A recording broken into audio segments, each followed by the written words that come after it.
Hey, what's up, guys? Welcome to Humblewood. We are here to embark on a journey with everyone. Let's say we get this journey on the road, eh? Hawaii. Hawaii. All right, all right. Let's see. So, you're all ready. Humblewood. We welcome ourselves to a vast land of interesting folk and monstrous tree lines. Land once threatened to be set ablaze by mysterious, eternal wildfire. From humble abodes to towering perches, we find our band of adventurers within a small, sleepy town known as Meadowfen. Meadowfen is a small, quiet town on the southeastern border of the Alderheart and has recently befallen hard times. Seasonal rainfalls are far and few, as well as trade wagons cannot make their journey through the bandit-ridden routes. As perch guards are also far and few, there's not enough security along routes to protect, and there's not enough gold to go around to order protection. North of this town lies the Scorched Grove, where is the epicenter of the Eternal Flame that once threatened all of Humblewood. Fire-like creatures are spotted creeping closer and closer to the town of Meadowfen. With these recent conditions, leaves a very rich space for new adventurers to culminate their stories. And this is where we find our young adventurers meddling and hanging out in the town of Meadowfen. So, Ash, what are you? Describe yourself and what you're doing inside the town right now. Well, Ash is currently singing, trying to make a bit more coin before going into hopefully an adventure. He's about 3'3", very thick, with a hedgehog with the spines that give him a little bit goes over his head. Almost if he has bangs, going all the way around through his back. Maybe weighs like 130, 150, which is a lot. Most of it muscle, hopefully. And he's just having a good time being a bard. All right, having a good time being a bard. Akiko, what are you doing? And describe yourself. Um, Excuse me. I am a Javine, uh, of noble birth, and I am likely. I'm with the common folk, hearing their plights. I want to understand the situation here in this town, um, so that I can best help them. I'm dressed in fairly common clothing, as I don't make a show of myself. All right, here we find Himi. Himi is probably, if possible, she is got someone that she's sitting in front of and she's reading their cards. And she is a female Vulpin with red fur, and she's pretty young still, but she's got this beautiful, maroon scarf around her head with this gold embroidery and lots of chains and bangles and jewelry on her. Um, and she's probably just reading someone's cards and telling them all about, their mystery and, everything like that while eyeing where their coin purse is. All right, and Remy. Remy Stiffen is a kind of a diminutive raccoon, a mopok. He wears a worn set of studded leather with kind of brownish red stains on it. Carries a pretty sturdy, gnarled-looking walking stick. He is donning a tattered brown cloak over one shoulder and a kind of mechanical top hat on his head. And he has a single kind of thick goggle over his left eye, which you can also see there's a scar that runs down in front. And he is probably just sitting in a tavern somewhere going over probably thick leather blueprints of some kind. All right. So, as you all gather around, do your thing. You're hanging out, doing what you can. You hear a commotion. You hear people start to gather as you all kind of look towards the center square. A young strig woman hobbling her way over is slowly taking step at a time, hobble, leans up against a well in the middle of the town. As she leans up, she just kind of like, she crouches over, tries to reach for her water skin. Is very irkingly drinking from the water skin as she tries to get back up and keep hobbling.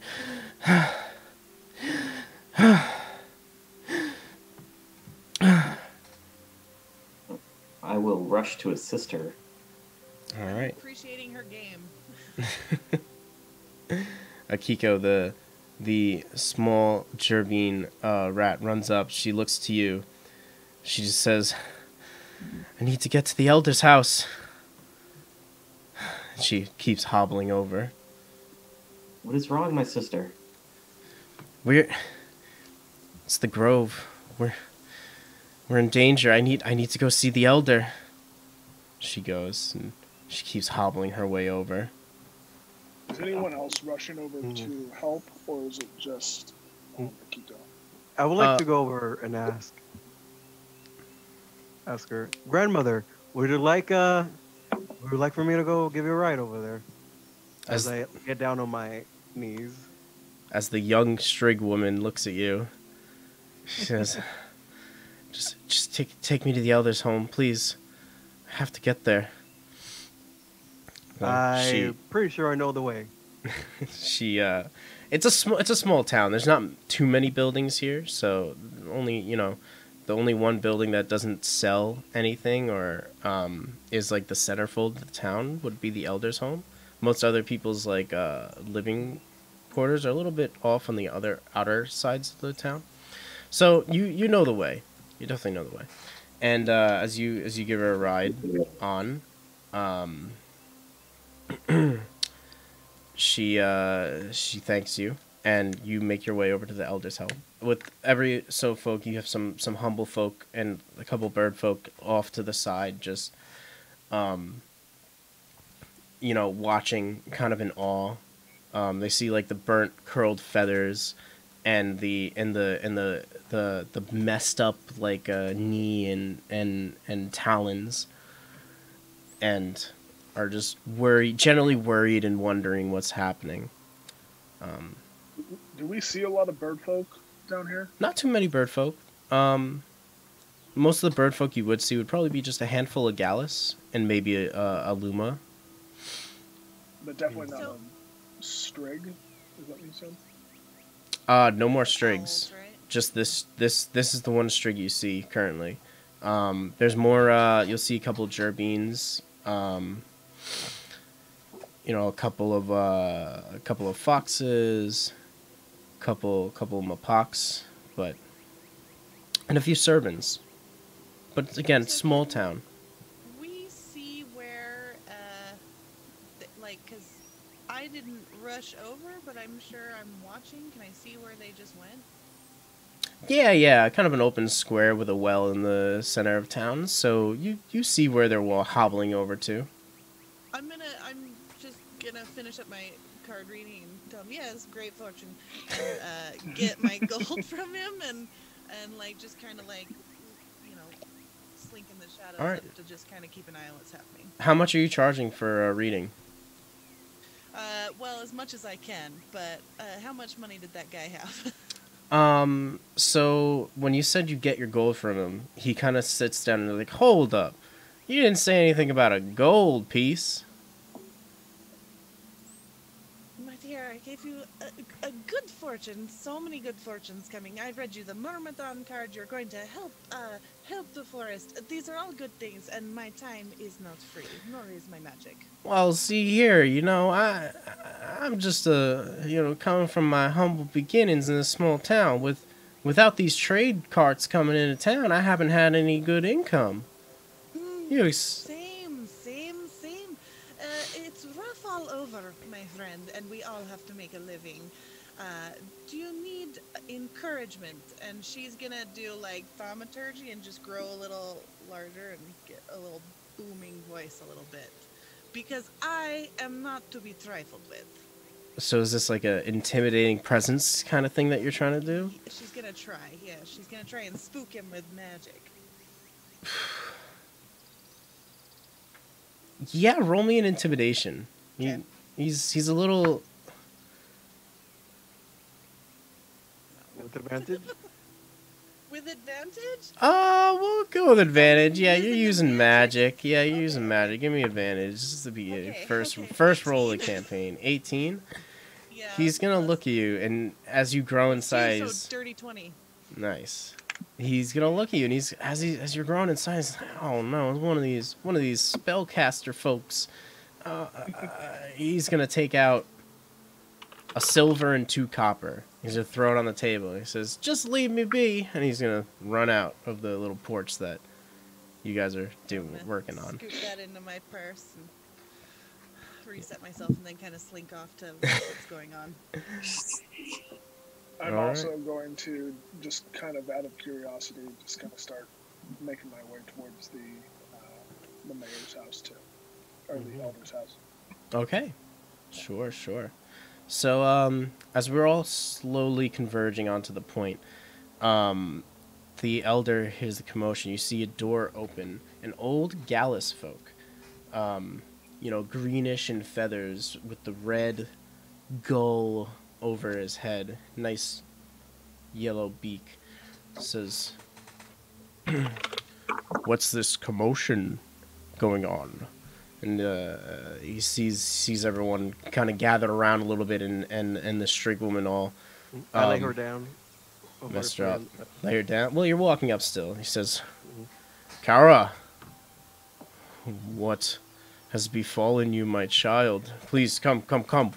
Old folk is walking with a cane, and please come in. He invites you in, and he says, "This is serious. Any adventurers in the town, please gather here. We will lead you." Does he And- look wealthy? It's a humble town. Elder is more of a... Of the folk here, does he look the most well off? His house is only distinguished difference by the size. It's just a little bit bigger, and it's handed down between elder to elder. You can probably get the sense that it's less of a nobility and wealth position and more of a respectful position of the town. Yeah, okay, I'll wander forward. I could offer my services. Okay, I'm please. gonna step forward and kind of right myself, fix my hat, and just kind of present myself a little bit. All right. And I'm already here, so I'll just kind of do a courtesy, like, humble hear me here to help. As you guys step forward, the kind of people that were like fidgeting and looking around kind of go at ease a little bit, and maybe some of them take a step back as you guys say, come, and he leads you guys into the elder's home. I'm gonna stay with the strig. Along with the Strig. Strig is also coming into the home. Okay. They want a little more privacy when they speak, alrighty. but What including... does the home look like as we look going? The home is like so the outside is like a beige clay styled home with a red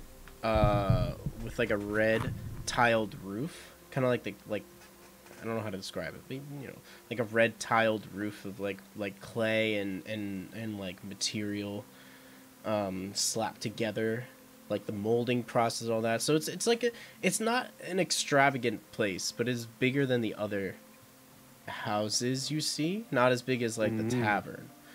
When you go inside, it is also pretty simple. You see you see the you see a desk, you see a tea set, a simple like table for cutting vegetables, and it is very plain in like the essential area that he has. You see he might have been in the middle of like preparing like a lunch. And you guys can walk in, and he sits Kara down at the table, and he pours another cup of tea to her and gives it to her.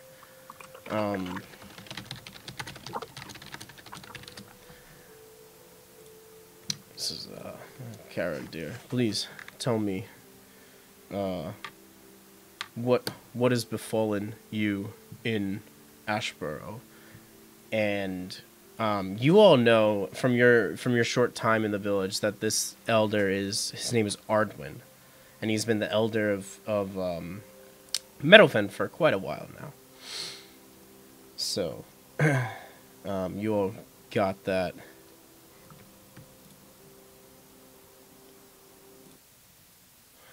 I'm gonna take a seat at the table and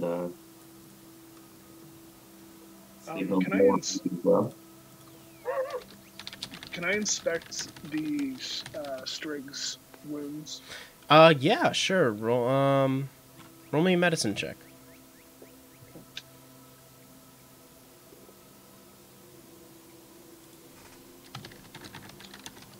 It is a 21.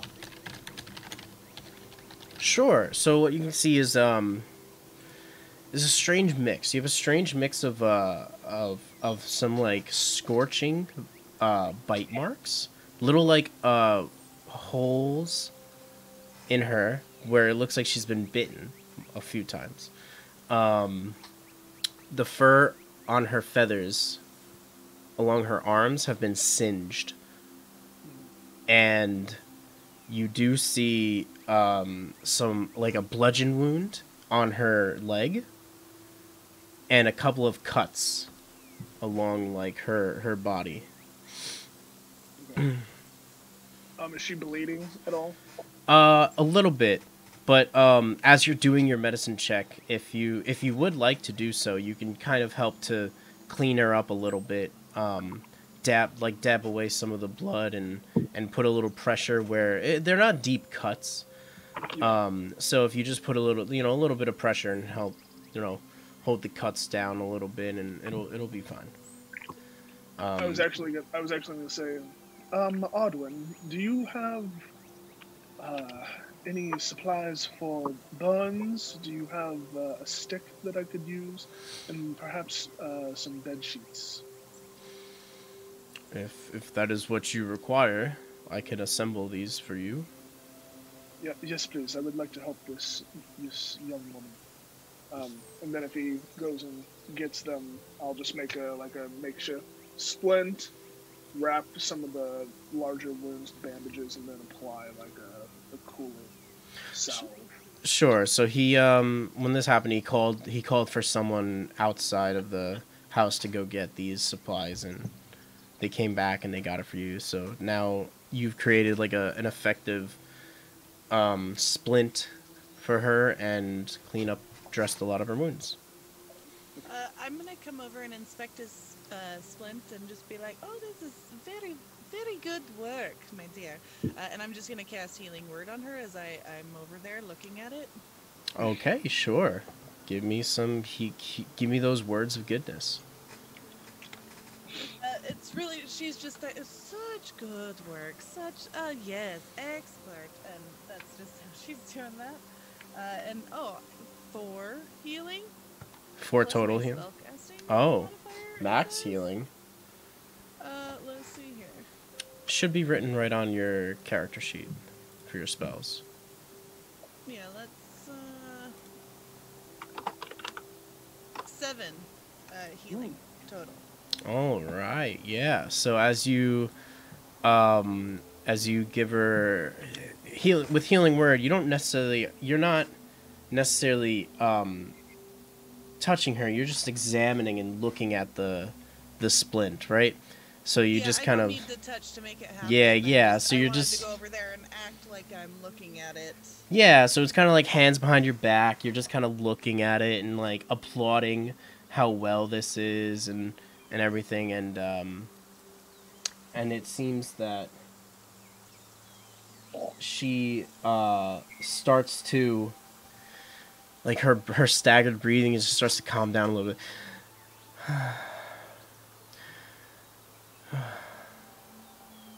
And Thank you, my dear. See, it's working already. And she looks over to Remy and she says, "Thank you. I feel so much better." As she doesn't really recognize the magical healing that went through. Not a lot of magic folk in this town. I'm just gonna. Yes, quite the expert, dear. Very good job. So So what brings you here? Yeah, can I ask her, like, what was with this singeing? Where was the fire? Arvin peeps up. "Yes, please. Tell us what you have learned." And she says, "Yes, Elder. The group that we left with when we went to go investigate the dark plumes of smoke we saw the last couple of days. When we got to Ashborough, the town was ablaze in flames, and the people were running from these strange fiery creatures that are just everything they touched turn into a blaze, and when we were trying to get everyone out, as we were exiting the town, a group of bandits begot most of the villagers. So I was able to get away, but they got the rest of. Bandits. Terrible, terrible folk. They are these lawless. Despicable. Were you able to see if the fires were from bandits or was it some elementals? It's these creatures that came out. Everything they touched turned to fire. Does Himi recognize this description at all from what happened to her? Or did she just see fire when that happened and no creatures? So let me just double check.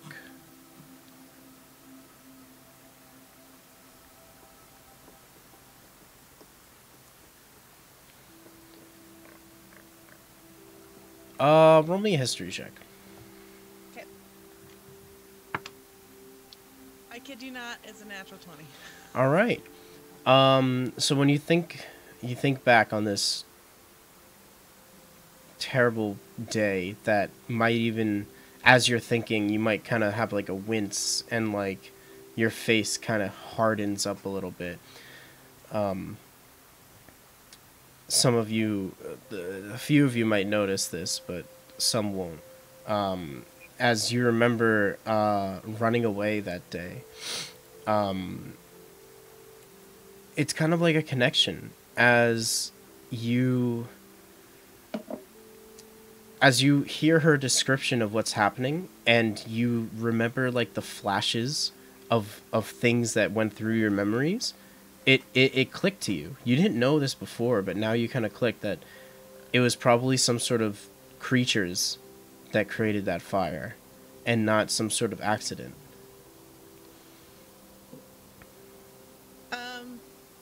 Okay.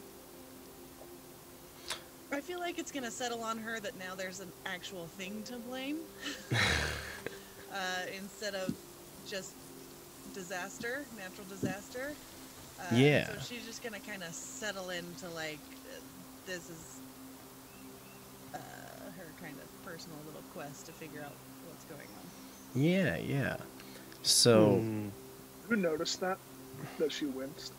that would be. I just have to check passive perceptions. It would be Ash, Remy, and Ardwin. Ardwin, all you see is a glance over to you as Kara's remembering these details. He sees that the quick strike of pain in your face, and Remy and Ash, you do see the same thing. Kara does not. Fuck Akiko. Yeah. Akiko is more enthralled with the story and trying to help. Quite a bit. Looks like y'all know something about these elementals. Unfortunately, we don't know much. Kara pipes up. There wasn't much I could see. They looked like swarms of bats. And just a long serpent-like creature that was partly obscured in the ground as it slithered its way through the town. I had to leave. I couldn't see too much. I had to go. There's nothing we could do. And this was by Ashborough? What was the name of it? Ashborough. So, if we want, do you want me to bring up a map? Yeah. Sure. Sure. All right. I was looking in the player's guide for a map, but I couldn't find one. Right. If you are looking in the PDF, you can go into the Traversing the Wood, and it should show you a map and a description of the areas. But I'm going to pull up a map for here. We'll see. Just 1 second. Oh, it is there. It's quite slow.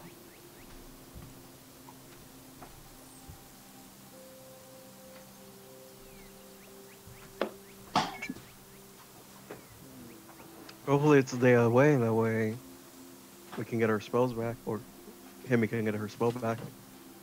I need more coffee. And we're in Meadowfiend? Yeah. Meadowfen, I think. Okay. Quick, everybody, remember that battle map. Oh, there it is. Cool.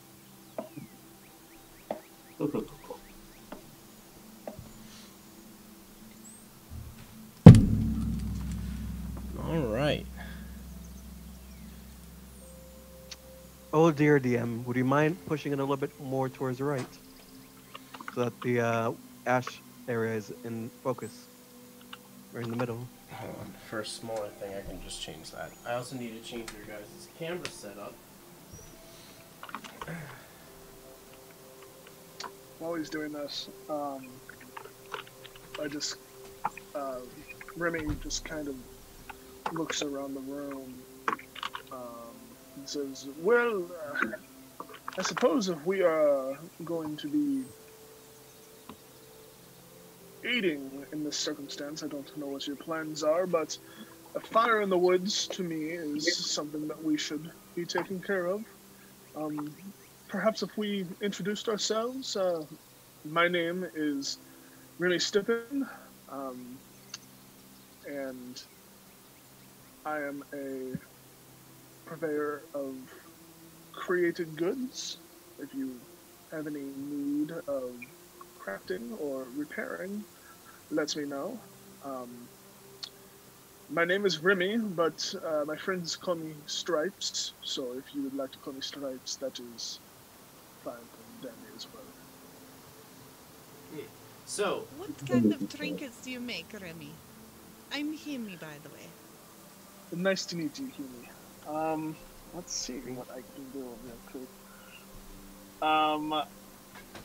I'm still working on certain things, but reach up and I tap my goggle, and it just goes completely right with light. Are these are Just kind valuable of shines. trinkets and baubles that you can make then. Possibly it could be. Yes, I'm working on some contraptions and some items that could be sold for a profit, but Such a useful talent. No wonder your splint worked so well. oh yes, very well, as we can see. Well, I'm Ash. Y'all can call me Ash. I don't really have a nickname, but I'm just a bard. Sing, dance a little bit.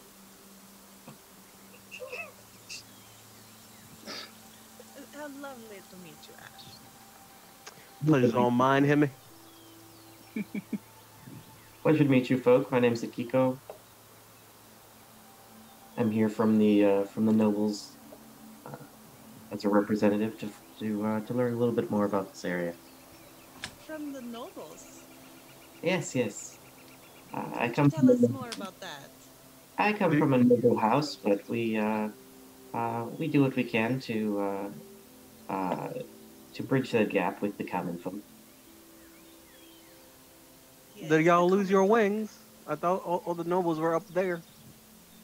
No, no, no. Oh, That's some almost are- you know. One of those rare Jobin nobles. Of course. Yeah, I mean, I've never seen one of y'all kind over here. All I ever interacted was those feathery bastards. No harm intended. I look at the two feathers, featheries. As they look at you, Arvin says, some, not everyone, not all humble folk live on the ground by choice, but some of us here do. As he just kind of nods to your sentiment. So if we kind of look at the map over here, you guys are right here.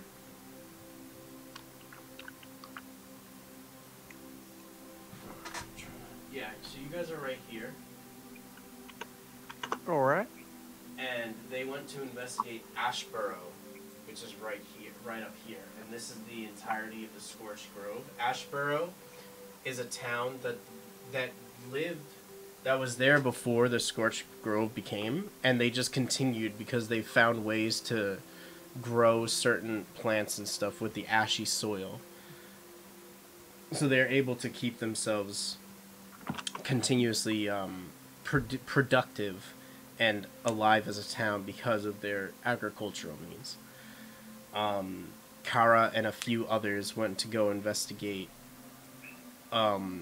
ominous-looking dark plumes of smoke that were rising from it, and this is the result of it. I'm gonna look at Kara and I'm gonna be like, Kara, my darling, do you feel well enough to embark back to Ashborough, or would you like us to go in your stead? I don't think that's such a good idea. And Arvin cuts in. Would it be a terrible idea to send more to Ashborough? I do not think we have anyone capable of sustaining and resisting what's up there now. I believe I called you all in because we need to go report to the Birdfolk Council and out in the Alderheart. Of course, because they will do I will so know. much. Well, we would need the assistance of the Perch Guard, any other individuals that could come to aid us. I am sure we could handle it on our own. No need for the guard. I mean, there might be some more people down, like Kara, that could use some healing. I'm sure we could go and help apply those wonderful splints and lend aid, and mostly figure out what these creatures are. If you would like to throw away more lives, I do not condone entering these parts again until we have received more aid. Yes, No. I know that, you feathered folk like to perch from above and just watch as the people get burned. I understand this. I shall go. No, Kimi, realize that the fire goes up too. If we don't take care of this, if they don't take care of this, they will be burned just as we will. But Aldwin, if we do go to the Elder Heart, who's going?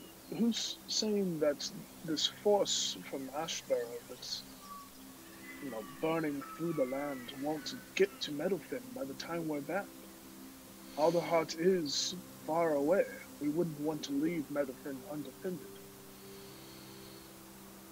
As it stands now, Meadowfen would not stand any chance. It is just a risk we will have to take. Then perhaps we all go. I know it would be uprooting many lives, but if this fire continues to spread, you will be consumed. As Kara perks up a little bit, the fire itself, it does not spread very quickly, but when it does get to the area, the creatures don't move far, but when they find an area they want to perch at, the fire will spread then. I think we have some time, but I think you're right. I think we should all think of an evacuation and start to get away from Meadowfen. Would I know anything about winnowing reach? Let's see. I would say probably not. I would say maybe the only. I would say. I'll travel a bit.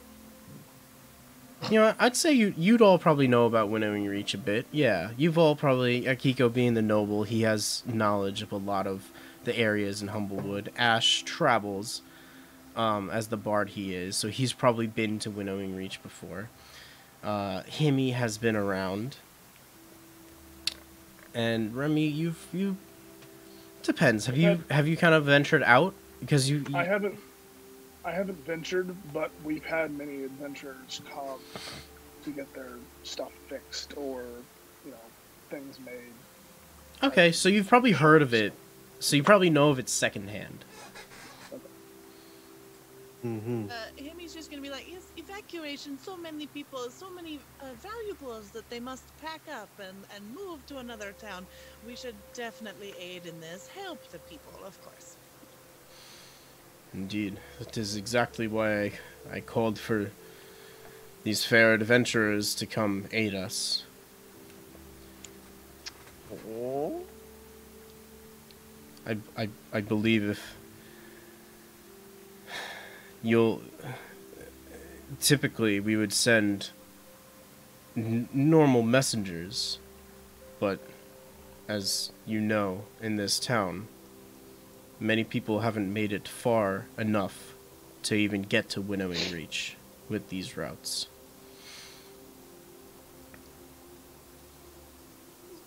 Sounds like we're the only ones that can go get there. It appears so.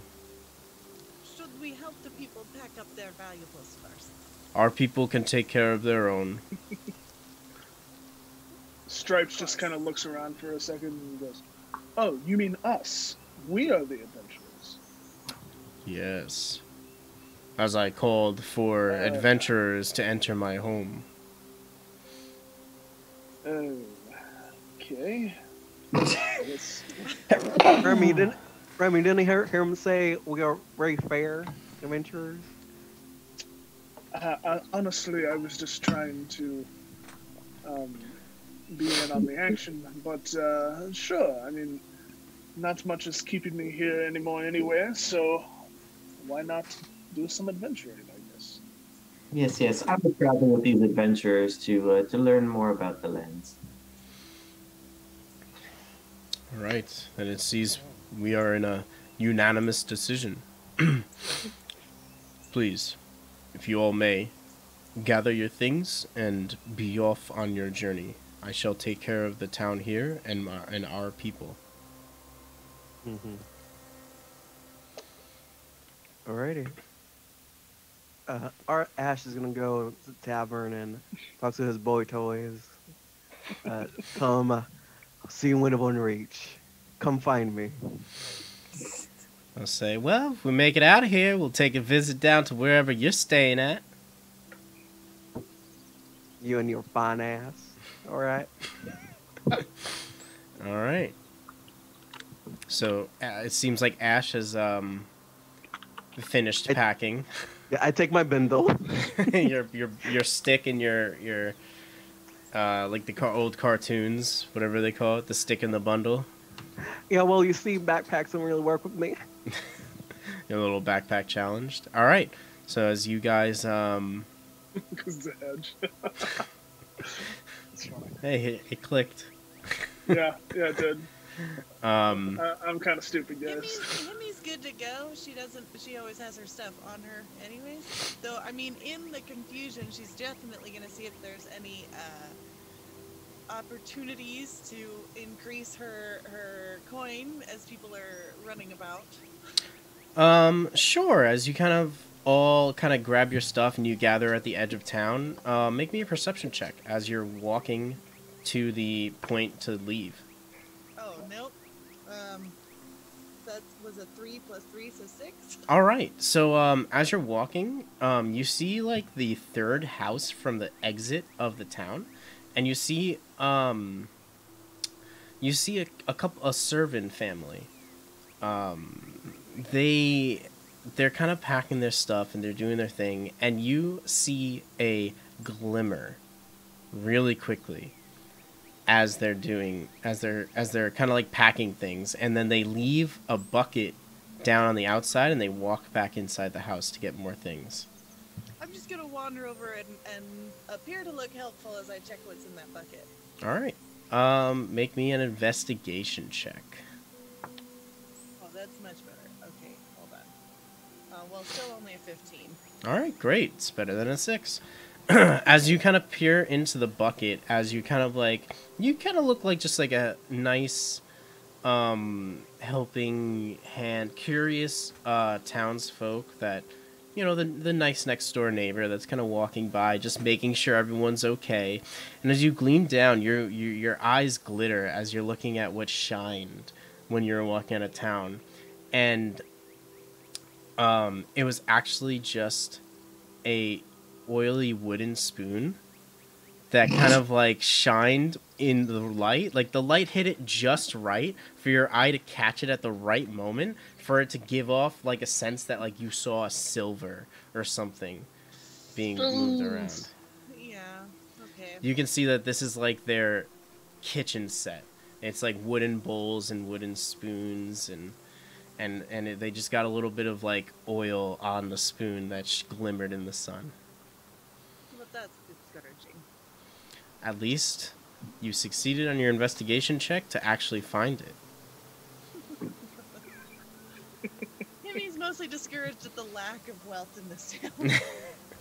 It is a very small town that is already a not wealthy town and has been stricken with droughts and lack of trades. So it's been a little rough. Is there anybody who looks like they might need a hand of assistance? As the elder kind of said, everyone kind of is. They hold their own pretty well. The neighbors help each other, but the families are pretty good with, being ready to go. They don't have a lot of things in general, so it's not that hard to get ready to pick up and go. So I'm okay heading out of town then. Yeah, so I guess you guys are all... I don't feel Are we guilty. traveling with this exodus, or are we going ahead? No, you guys are going to go ahead. They're not going to leave for a little while. Maybe not until a couple hours of the next day. Okay. They're just gonna get all their things together and ready to go.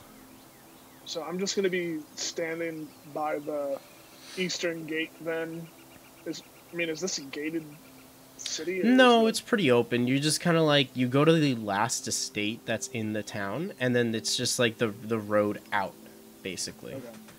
So I'll just be standing near the eastern edge of town, just kind of tapping my foot and looking at my little mechanical pocket watch, and wait until everybody shows up, and then Is it like a little sundial pocket watch, or like do you have gears ticking?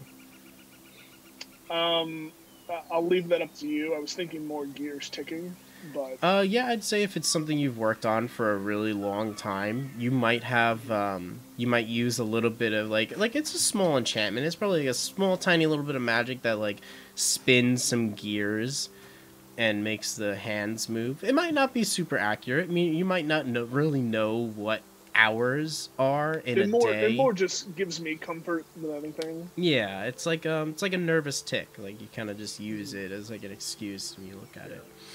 So if everyone's done stealing wooden spoons and helping villagers, I'm gonna sidle up next to Remy and just kind of eye his watch and then wait. Despite the fact that it might not be accurate, time keeps on ticking. it does. I mean, it's like accurate seconds, right? It's not like it's a stupid elongated second or short second. It's like actual seconds, right? Well, in the Humblewood, time isn't really recorded. It's more of where the sun sits in the sky. Okay. And they use the positions to kind of tell what time of day it is. So it's not mostly like it's 6 o'clock or it's 1300. It's the sun is further in the sky than it was before. Right.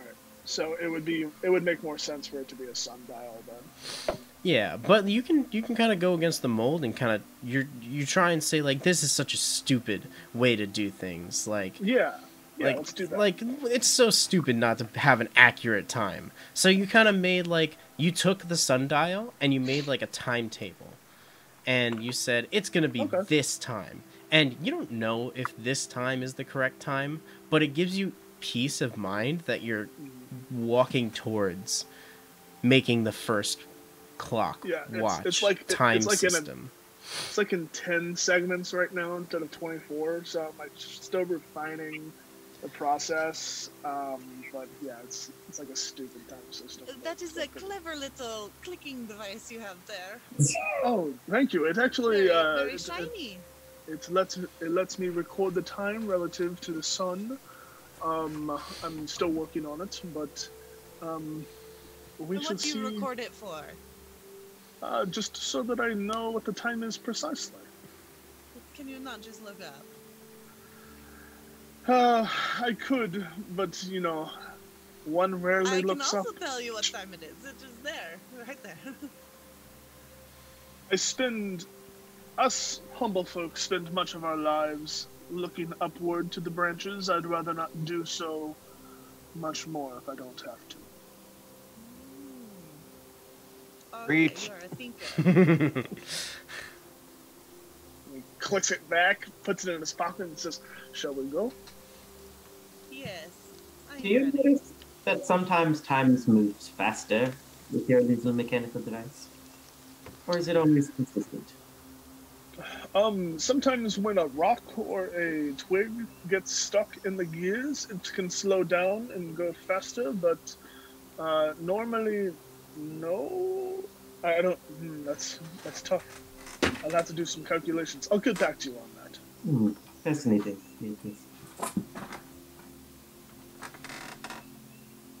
So, as we go forward, what's the weather like? How long will it take to get there?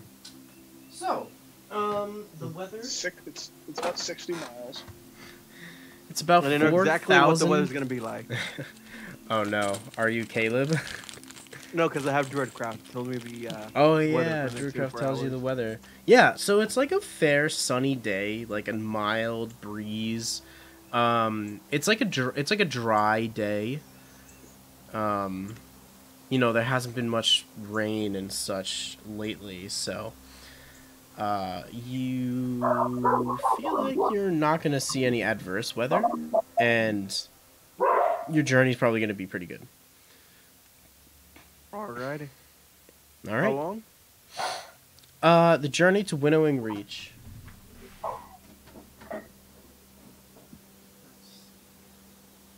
Typically should be about a day.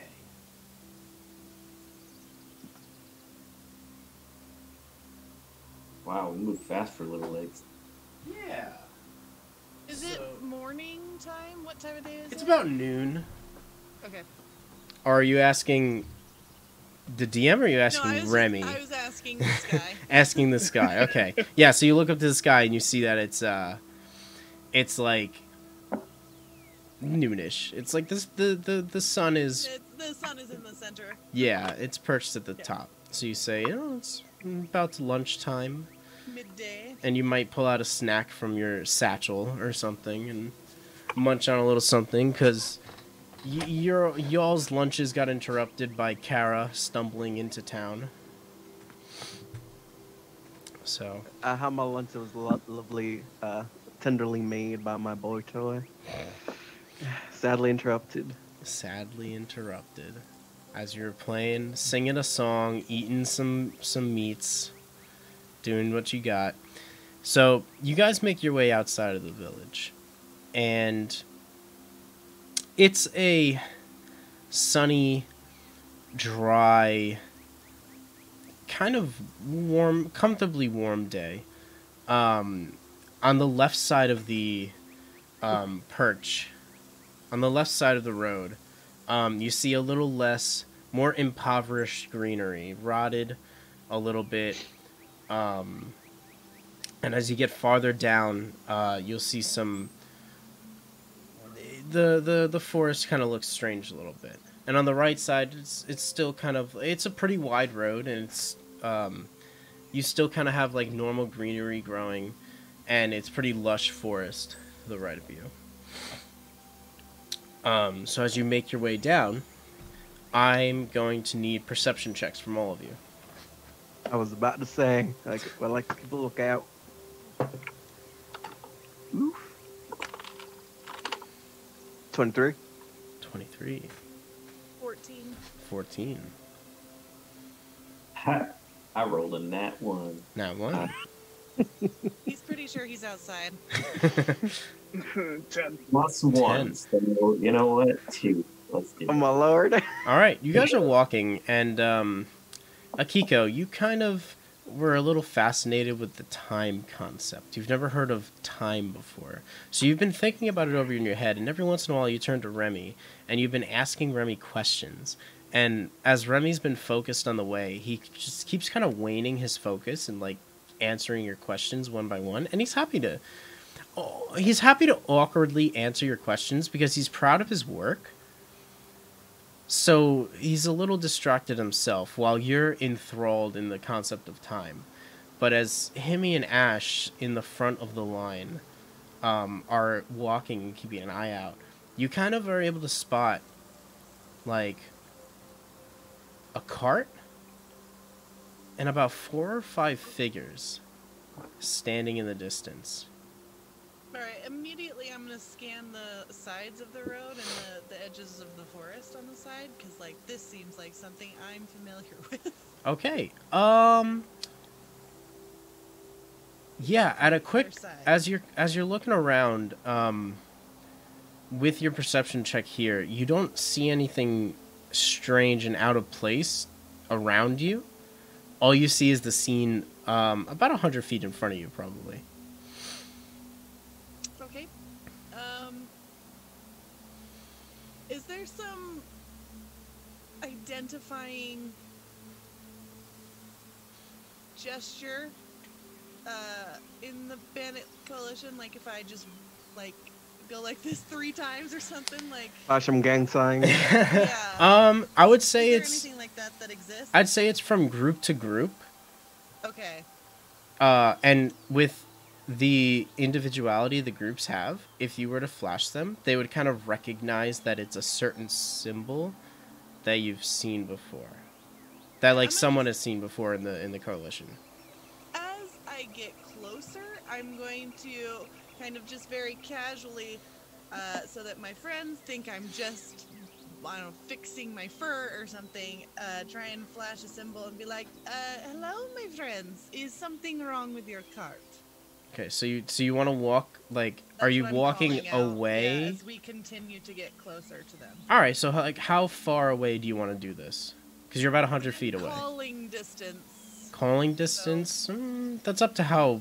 I mean, that's up to you, because you can thaumaturge it, or you can yell it pretty loud. So... They'd have to also be able to see whatever. Yeah, I probably get within 30 feet. All right, yeah, so you walk up to 30 feet, and as you're walking up, you can get a clearer picture of what's going on. Do you want to tell the others what you see, or do you want to just walk up? There appear to be some people having trouble with their cards. I'll go see what's happening. No.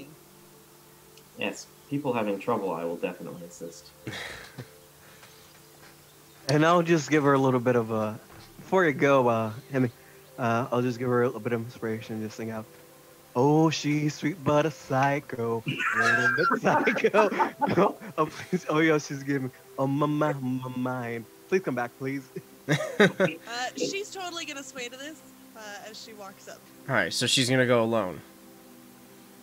No, Yep. I'm going with her. Oh, well, the Jareen will follow me, I guess. All right. Yes, of course. All right, so as you walk up and you say, like, hello, hello, and you do your thing, you can see now that there's a big cart, and you see one, like, hooded figure going through the cart, one figure on the ground wearing a giant backpack, and you can't really tell the features. They're kind of turned away from you. Two more hooded figures around the creature on the ground, and one hooded figure leaning up against a tree on the side of the road. The guy who's on the ground was wearing... I'm gonna walk towards the guy leaning against the tree. So as you walk up, they don't kind of like... like to... Sorry, I'm sorry. I'd also like to walk just within 60 feet of them. Sure, yeah, I'd say you were within 60, and those two were in 30-ish. And as you come up, the hooded figure against the tree, without leaning their heads up, they're kind of just like, you know, cool guy, leg up, kind of leaning against, and they say, "Yep, nothing to see here. Run along, friends." Clearly, and I'm just doing the signal again, clearly you are having trouble with your cart. Is there anything we can do? Were you attacked by vicious bandits? As she looks up, you kind of see now it's it is another Vulpin. She kind of looks to you, and you said, no trouble here. We're just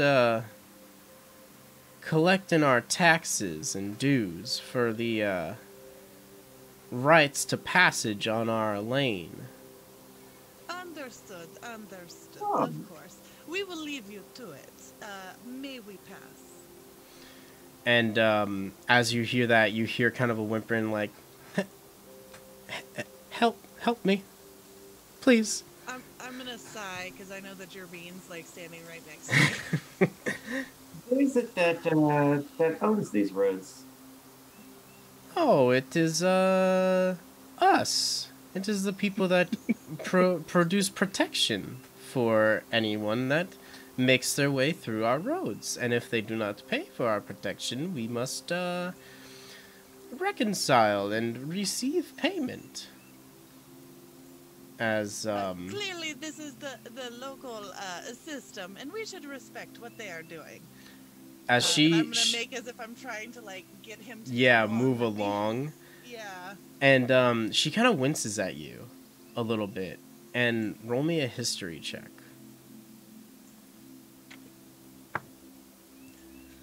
All the wincing. Okay.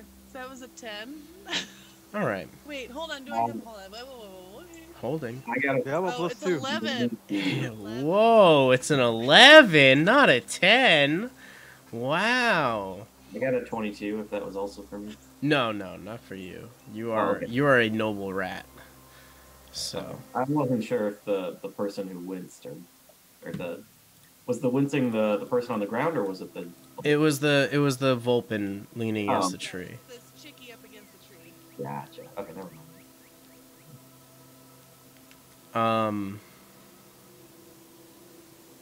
Yeah, so she kind of looks at you and she's like, yeah. Be a good idea for you to just keep on moving. Of course. You don't- understand. Leave you to your business. As you kind of walk past, she kind of says to you, you know, you don't belong here anymore. So, you should just mind your own.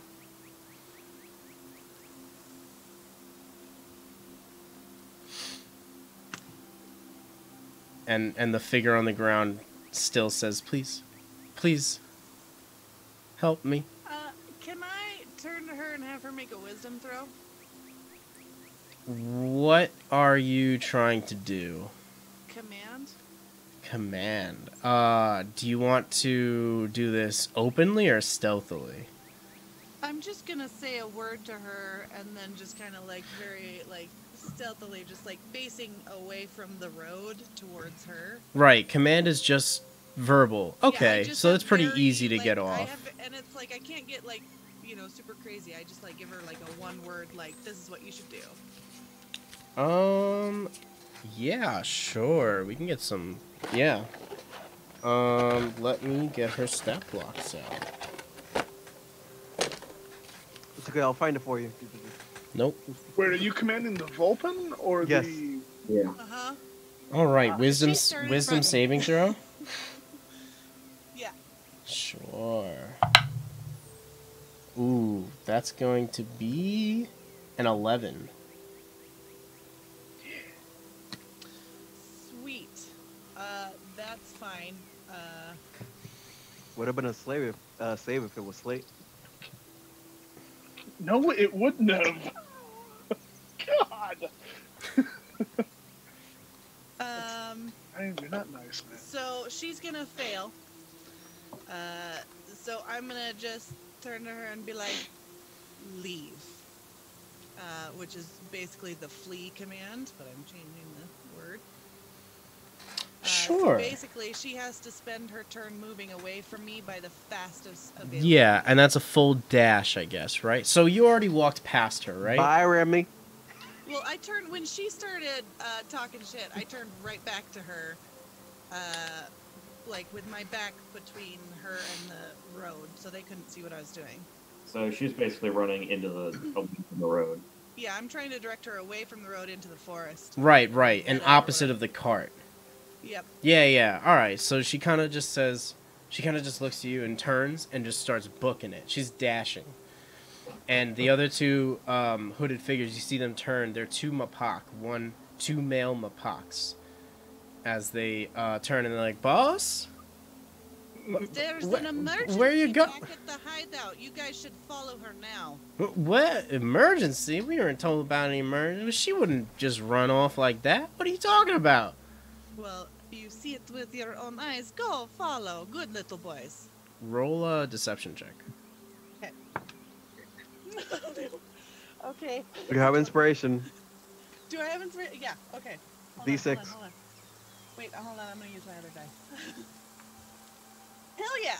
17. Hold on. Wait, did you roll Plus 4. Wait, did you roll again or did you add a d6? Oh, plus a d6? Yeah, because it's Okay, bardic so inspiration, 12. not DM inspiration. Okay, so 12 plus a d6. Oh, a 1. Oh. 13 plus my deception is 4, so 17. Wow, okay. Oh. Oh, whoa, I'm a what's deceptive this? person, you guys. That's one. Is this, so I forget, am I, like, insight checking, or am I wisdom saving Insight. throw? Okay. Insight.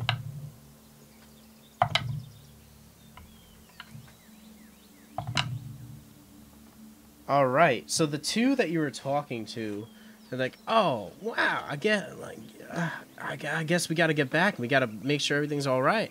So the two that were above the cart start running, Hey, and wait, what about your friend? and the one that's digging through the car, they're like, "What you talking about, you idiots? She's lying." And now you can tell this is another female Mapak. And they start running off, but then they kind of stop after like 20 feet, and they're like, "What do you mean she's lying?" They're like, "You can't tell lies when a lie sinks that lie through their teeth." I'm gonna turn to the Gerbine and be like, they are bandits attacking that poor person with the backpack. What? At this point, Ash and Remy, do you guys want to like walk your way up? You can see all this happening. Do you Yeah, wanna... I see the run, and Remy, we probably should be going a little bit more forward. I'm just casually strolling. Okay, so probably you like casually 35 make your feet. way up as the two Mapaks run away, and this one's like, "She's lying. What you talking about?" And they stopped, and they're like, "What do you mean?" And then in all this time that this is happening, Here comes the other Vulpin. so you see the Vulpins start running back. Because it's only for one turn. Right. And we just went through another deception check and talked a little Yeah. bit. So she's coming back, and she slaps those two Mapaks as she walks past, and she grabs them and walks them forward. So at this point, if they're coming back, and yeah, I'm going to ice knife towards them. All right. Shit. So roll initiative, because everyone is now on edge. And they're going to, as she's pushing up, she's going to say, "Well, Himi, if you'd like to play dirty like that." Always. And she's going to pull out, you see an ornate short sword. Nicely made, gold, gem encrusted, like, she's ready for it. And everyone else, as you now see them get ready for combat, they're pulling out these, like, normal short swords. They got, like, ragged leather armor on. She's wearing studded leather armor. She's got the ornate short sword, and she's ready to go. I need everyone to roll your stuff. You can put your 19. initiative in the Discord chat for Humblewood, and then I'll grab those all when we're ready. And then I'll set up our map. Let's get some music for this. So did the ice knife go off, or is that going to be on initiative? Nope, it's gonna be On initiative. his turn. Get them.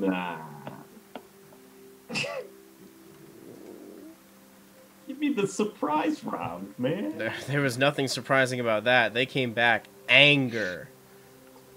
They angy. They angy They wangy. When I started the fight.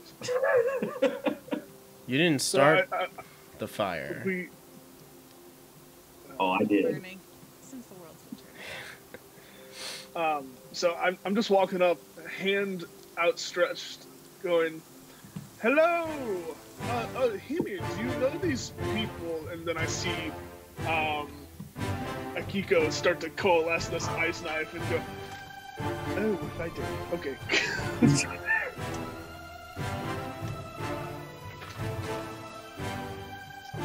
My AirPods are gonna die. First world problems. Alright, so we have If only we weren't talking for an hour and a half before this. Jarbeen and Himi are over here, Oh, they charge so fast. while we have... Can you scoot the map forward a little bit? Yeah, I was gonna ask what your... I'm actually gonna Yeah. pick it up a little bit to make sure we Okay. choose this. You guys can still hear me. Mhm. Oh, there we go. I think that's pretty straight, right? Yeah, yeah. Alright. Where's the baddies? No, they're not there yet. Where am I? I know we have me, the Instagram baddie, but You have the individual on the ground. You've got one Mopoc bandit here. You've got two over here. Wait, so we walked past the person on the ground? Yeah. And then the bolt in there. I know it's a little hard to see when they're turning to the side, so I'll turn it a little bit. Alright, so it's a little difficult to see, but you guys kind of know. So here is there any way I can focus this? It's pretty focused. Alright, cool. So, let me lower this music a little bit. It's a little loud.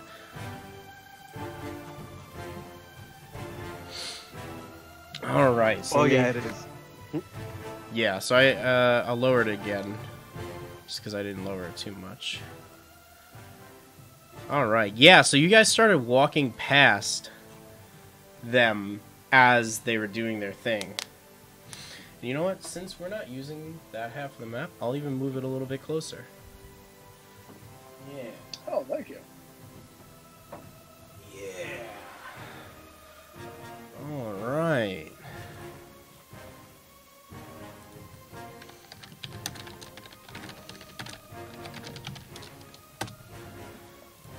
Alright, now I need to roll some initiatives for these bad boyos. Because you guys are doing the stuff. Oh no. Yeah, Arrow's such bad initiative. I was too busy Baywatch walking. Let us see. So, alright. Wow, that's some rolls. Well, darn. I'm definitely not gonna go before anybody. Alright. Oh Lord! Okay. Bye, Remy. Jesus. Oh no, sorry. Bye, Akiko. Right?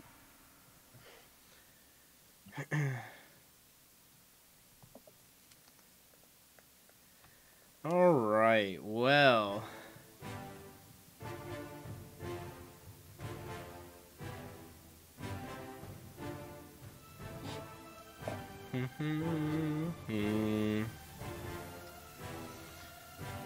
Yeah, chat, just so you guys know, 3 of them are gonna go ahead. ahead Well, Four. I rolled 4 d20, and I got, like, the best rolls I could have ever asked for. Lord. Wow, look at this. Alright. You are just... Ash in the back is just kind of stumped. He's kind of, thinking about his boys back home. And, shit's going down here.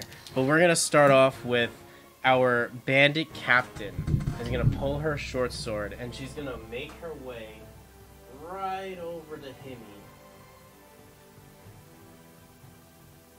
She's going to go right over here. Do you guys want to do diagonal combat or no? Yeah, it's fine. Alright, sure. And she is going to take a multi-attack at you.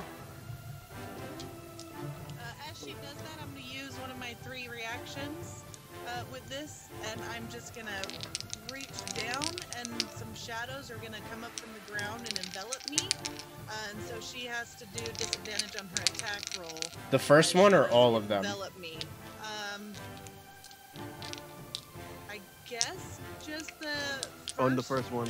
Yeah, what's the duration of it is basically what it is. What is this in is only- features? Well, it's a reaction to an attack. It's only on the attack. Yeah. I think it's the one attack. Okay, and you have one reaction. I can do So- it 3 times. Yep. But I'm just gonna do it that first time. It usually says She comes up to last attack me. until your next turn or something. And so disadvantage on her attack. It's only on the first attack. So they're on the Yeah. attack. Oh, okay. Yeah. Alright, great. So she'll have She got 2 disadvantage. more people before me in initiative. Disadvantage on the first attack. And that's going to be a 10. That won't hit. That won't hit. So now she's going to take She comes at you with the short sword. She's like, ah! And as she comes down with it, the shadows kind of go into her face, and she needs to like wisp at it and like try and get it away, and she leans back, and her attack actually really doesn't go off. She just kind of like comes back, and she's just something she hasn't seen in a while. She's very spooked, but the shadows Flash my teeth at her. shadows clear, and in response to that, she's gonna flash her teeth at you, and she's gonna go in for a bite attack. Okay. Hemi, by the way, you don't have a shield Wow. equipped. I thought I already did. And that is an 11 to hit. So she's also, as she stepped away, she goes to bite at you, and you kind of just step back, and she bites at you, and she kind of grabs a little bit of your garb, and that's all she can really get. So she's gonna end her turn standing right in front of you like that. And one of them next up is gonna be one of the Moppocs up here. Is going to go right over here. And he is going to take a single short sword attack at you. Okay, I'm gonna free action pull out a shield that I had under my robe. Yeah. My cloak, and put it up. Sure. So he's going to attack you with the flanking. And wow, these guys suck. So an We're using 11 it- doesn't hit. Are we using Flanking Advantage advantage, yeah. Mhm. Unless if we all decide we want to do it a little different. No, I'm fine with that. All right. So he misses his while you, as you're pulling out your shield, you kind of see him come up, and you just kind of like turn yourself as you're pulling it out, and it just ting right off the edge of it. So now you have 2 unsuccessful assailants at you. Now the third Moppoc is going to go straight for the little rat. That's right here. So just to mention, I thought I was imagining being right next to Hemi when that all started. I mean, for whatever. Sure, if you wanted to do that. The way I visioned it was that Hemi was walking forward, and you stopped because there was someone on the ground. So you stopped near the person on the ground. Or do you want to be right next to Hemi? No, I'll be next to Hemi because I was with her, and she was the one who kind of was Sure, so you were right next to convinced Hemi. that they were bandits, and that made me. And this Moppoc, now that the battlefield kind of changed, he's going to actually turn and pull out his short bow. Actually, he's going to just be right here, back at where he was. He's going to take out his short bow and shoot it at Ash. Oh no. And that's going to be a 16 to hit, which I don't think hits. It doesn't. The first good roll that we had, it's still not a hit. Takes out his short bow, and he takes it, he shoots it at you, and you just kind of give it a nice little duck, and it hits you in the shoulder, and it just breaks on your spine as you kind of look back at him with a smirk, and like a condescending smirk. He's gonna end his better turn than there. that, boy. And this Moppoc is gonna walk away here. He's gonna walk right up to Remy. He's gonna take out his short sword and make a nice little slash right there. And that is going to be a 15 to hit. Is that bandit up though? I thought he rolled a 6. Oh! Never mind. Okay, that bandit, he's not there. I didn't follow my own initiative. Next up is Hemi. Okay. Let's make Good, sure. good catch. Good catch. Yeah. All right. I So the am going to. So, This- as you can see, you're right here. And Yeah. these are bandits, and this is Jerbean. Small bean Akiko. This bitch in front of me. I am going to. I'm gonna take out. No, you know what?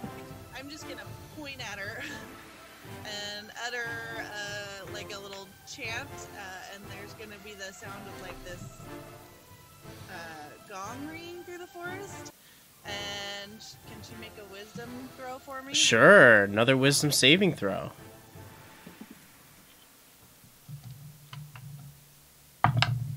That's a natural 20. Oof. Okay.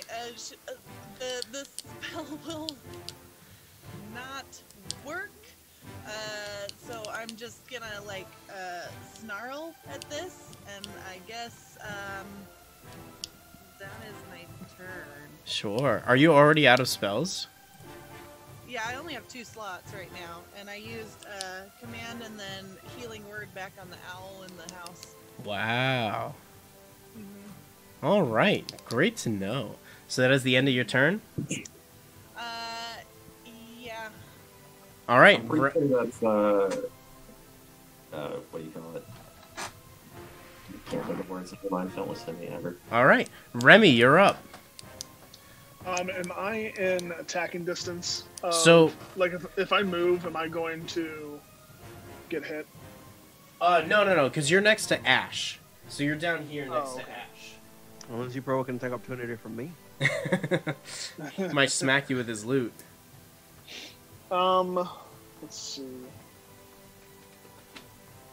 I'm going to. Let's go. I'm gonna move up All right. 1 space, and then to the right 2 spaces. I don't know, to the right. Away from Oh, Ash sorry. or towards Ash? Towards Ash. All right. There's rocks over here, so you'll have to move up again. Yeah, and then 1 more. How's that? That's fine. All right. And then while I move up, I'm going to pull out kind of a foldable makeshift crossbow off my belt and fire it at the Mapok that is next to the wounded person. Okay, sure. Roll to hit.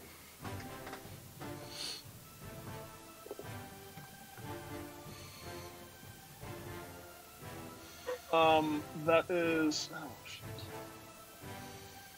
It's an 11. You shoot, and you aim true. Your arrow, your bolt comes right out of your little foldable crossbow. And as the Mapok is getting its short sword ready, it sees it, and he goes, "Ugh," and he pulls the short sword out, and it breaks on the short sword as you almost hit him. Is that the end of your turn? And then, can I cast a bonus action spell right now? If it's a bonus action spell, you may. Okay. I'm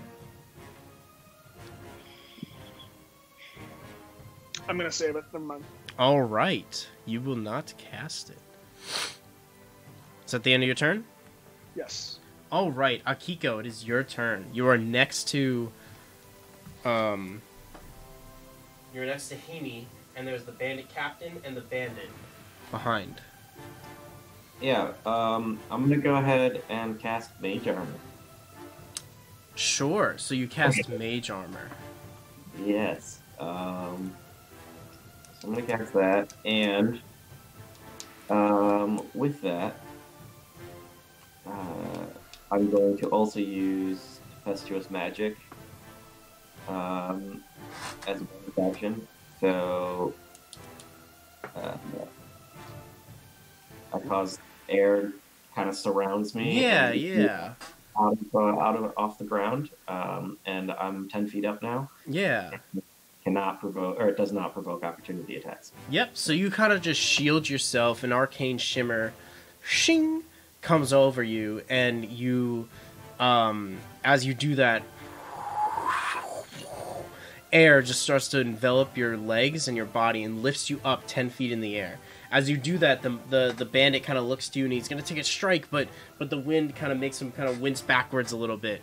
He's unable to do it, and I'm assuming that's the end of your turn, because I don't think he can move.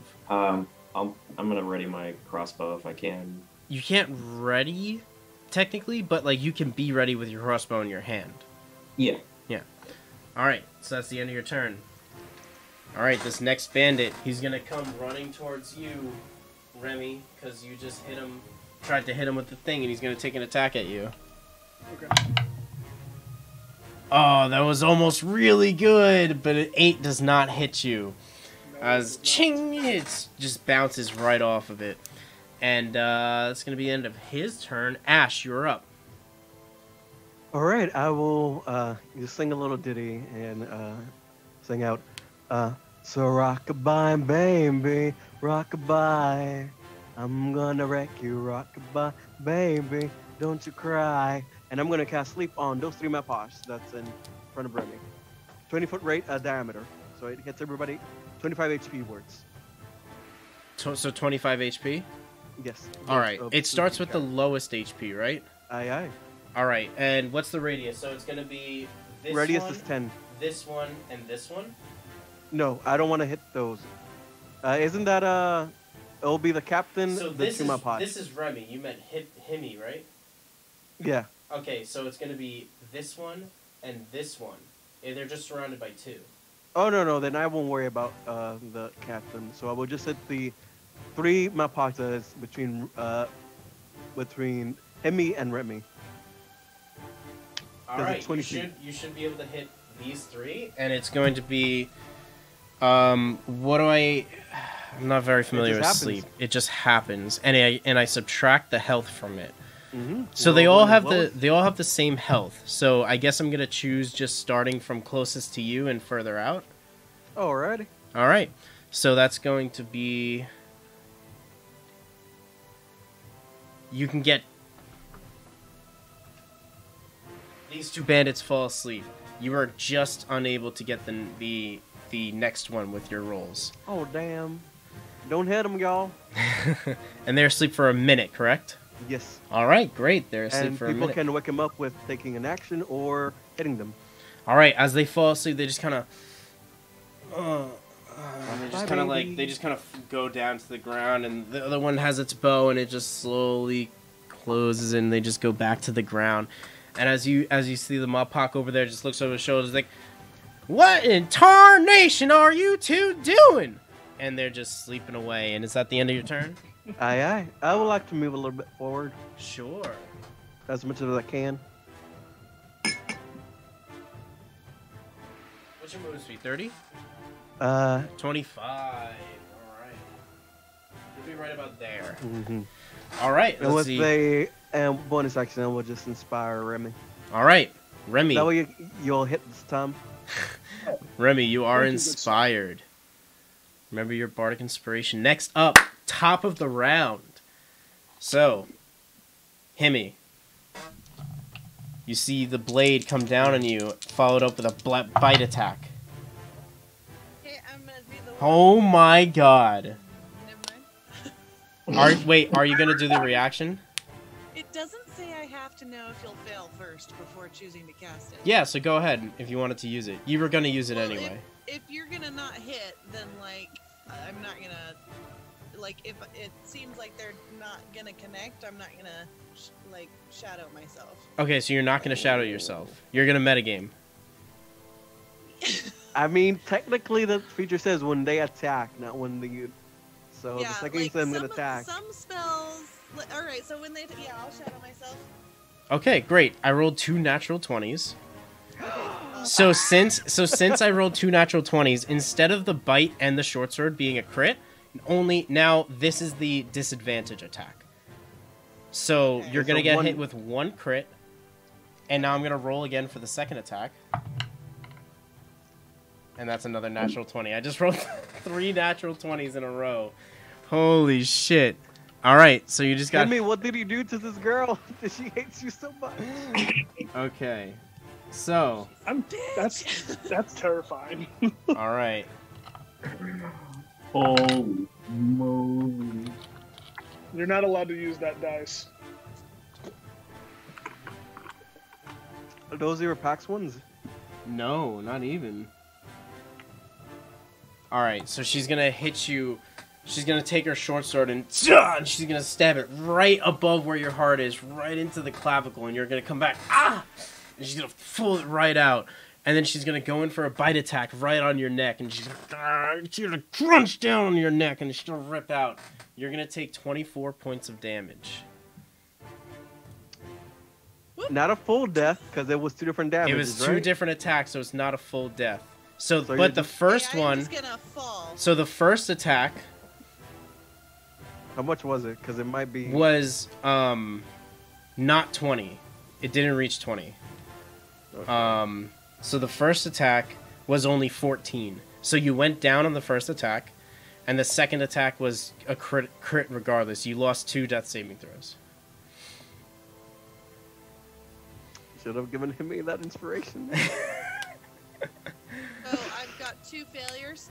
Yes, Aye. you have 2 failures. And that's going to be the end of Frey's. Frey is going to now walk over to Jardine as you are prone on the ground. I am flying 10 feet in the air, by the way. True, thank you. I don't have, like, flying stuff. So since you're up in the air, she's going to make her way over here You don't want to do that. and get ready to attack the next guys. So the next bandit's up. Everyone's sleeping. He doesn't know what's going on. So he's going to turn over here, take out his short bow. Actually, he's gonna... Let's roll an intelligence check. They don't really know much about magic. Nope. So they're gonna come over here and it's like, useless, useless. And he's gonna take out his short bow and he's going to, let's see, let's roll, let's see who he wants to attack. 1 to 2, it's Remy. 3 to 4, it's... Alright, it's Remy. So he's gonna take out his short bow and he's gonna take an attack at Remy, and that's gonna miss. He's like, stupid idiots! He shoots and it goes right over your shoulder. That's gonna be an end of that bandit's turn. The next bandit is asleep. So he is done. Himmy. Roll me a death saving I'm throw. scared. What? It just needs to be above a 10? Yeah. Yeah. Okay, hold on. I'm gonna use my little green tiny dice. Oh, it's a 17. It's a 17. All it's a right, 17. great. You have one. You have one success. You have one success on I really you. like this character, guys. I did not want to die. Remy, just hit. I'm bringing her up. All right, the next one up is Remy. It's your turn. You've got one Mapak. You've got 2 sleeping Mapak. One Mapak about 15 feet from you, and the captain 20 feet from you, or more like Okay. 15. Is there a way I can get to Hemi without taking attacks of opportunity? No, you do not have the movement to get there, unless if you dashed, and then you would just be next to her. Right. I just You realized- did hear Ash say, "Just hit. I'll take care of her." Okay. I just realized I probably could have cast Mage Armor on you and then still float up. Yeah, you could have. It wouldn't have helped. Oh if no, she it already wouldn't have has worked. armor. She's wearing armor. Oh, Do I okay. see a rock somewhere around here that weighs approximately 5 pounds? I mean, there's rocks and stuff everywhere. Roll me a d20. Okay. I feel like I know what you're planning, and I am 16. Yeah, there's like a couple of like rocks that may be around like 2-4 pounds. You don't really know for sure, but you feel Okay, I'm gonna- confident it's good for you. I'm gonna take one of those and I'm gonna just point at it and huck my fingers straight at the captain and cast catapult at her. Sure. And that is Dex save. That is That a is a dex dex save. Wow, look at that. Is that that is not concentration. Look at that. All right, she's gonna make a dex save. And natural 1. She is just riled with anger and confidence after ripping the throat out of this vile creature. And she gets clobbered by a catapult. So 3d8. yes. Wow. Thank God she failed that dice. That is 11 points of damage. All right, so she gets bludgeoned right in the corner of her forehead. She just gets knocked right in the side as you send it off. She kind of like stumbles a little bit because that's a good hit right there. Is that the end of your turn? And then there's no way I can cast a bonus action right now. No, because you just casted a spell, a leveled Okay. spell. Okay, that's all I do. Yep. All right, it's the end of your turn. Oh, actually, I'm gonna move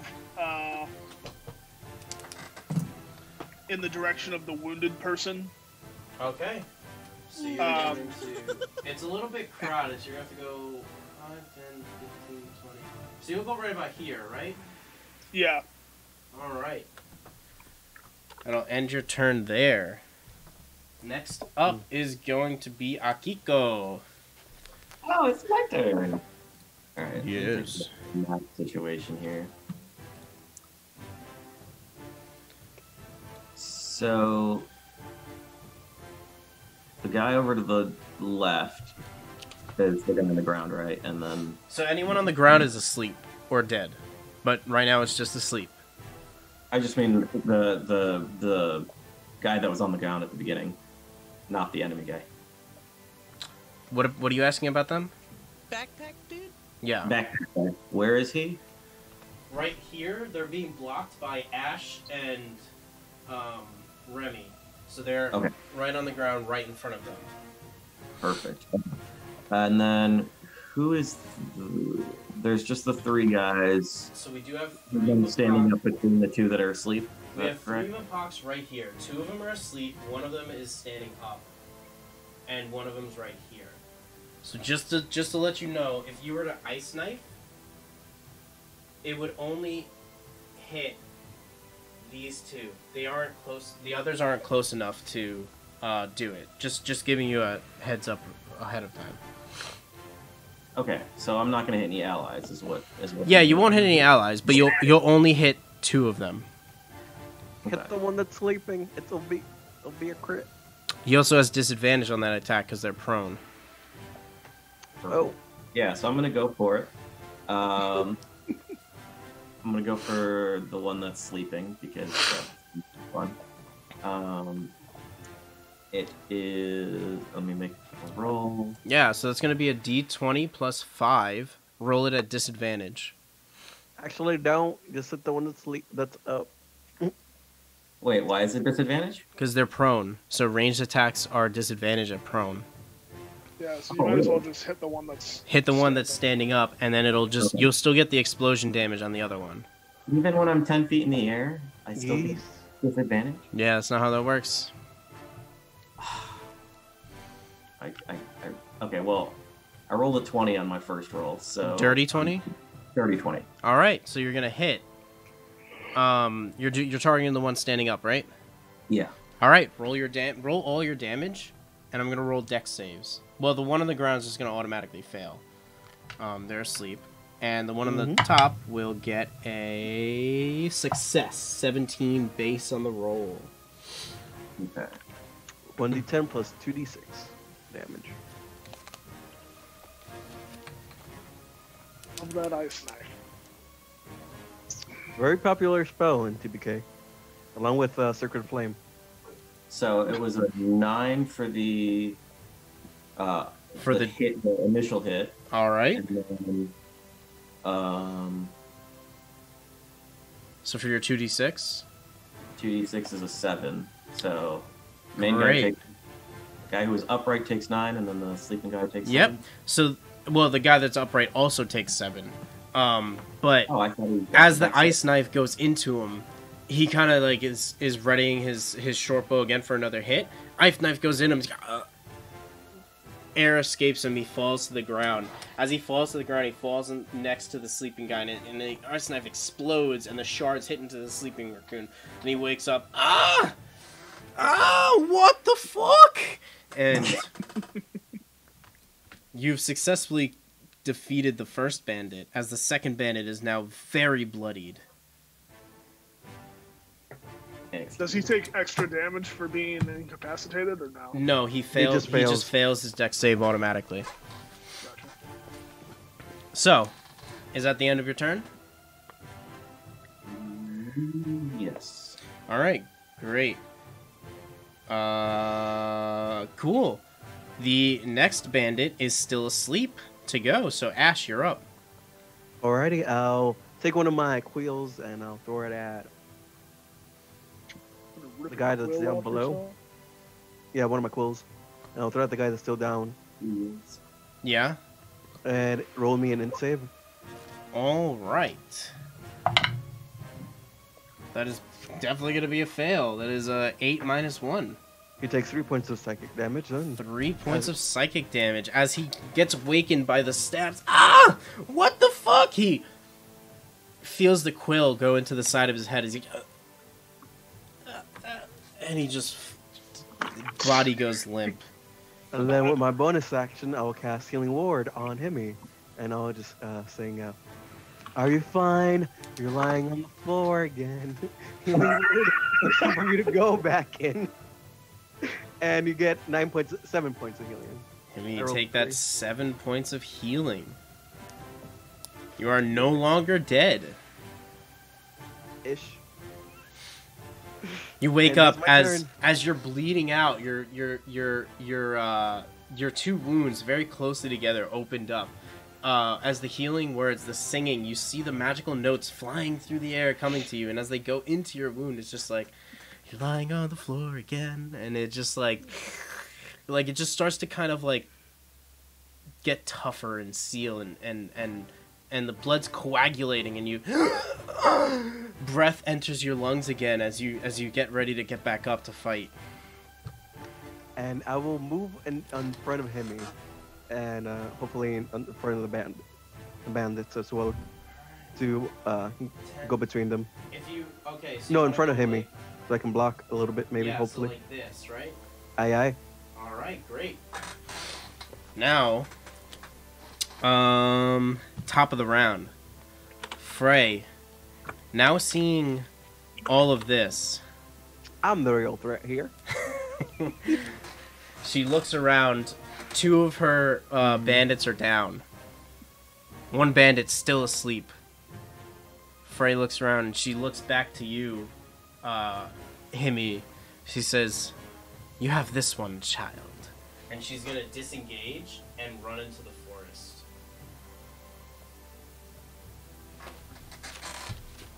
Oh no. Alright. That's her turn. So, Himi, you're up. Freshly wounded. Freshly awakened. It's your How turn. far into the forest is she? She took her 30 feet of movement. Okay, I'm just like wipe the blood off of me, and I'm gonna pull out my crossbow and fire at her as she runs away. Sure. You sure you don't want to do... You don't want to use a spell or anything like that? I don't have spell slots, and I don't trust Toll the my Dead. Toll the Dead. Yeah, but it requires a save. You think I should do that?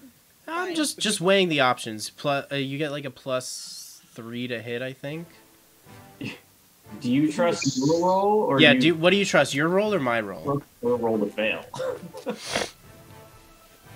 Heart of the cards. What are the cards? Fine. I'm just gonna wipe blood off and just go like that at her and try and cast Toll the Dead. So if she could roll a wisdom save for me. Alright, wisdom saving throw. Has she taken any damage? Oh yeah, Yeah. she's taking damage. And she fails with a 9. So, She will Roll a take- d12. yeah, roll your d12. Does she You're take almost a extra barbarian. because she's already damaged? Mm-hmm.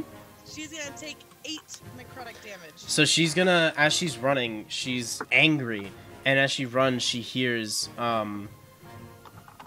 nice little dung right next to her head. As the reverberations go through her, she feels the necrotic energy go into her body. As she starts to stumble as she runs, her anger turns into a little bit of fear now.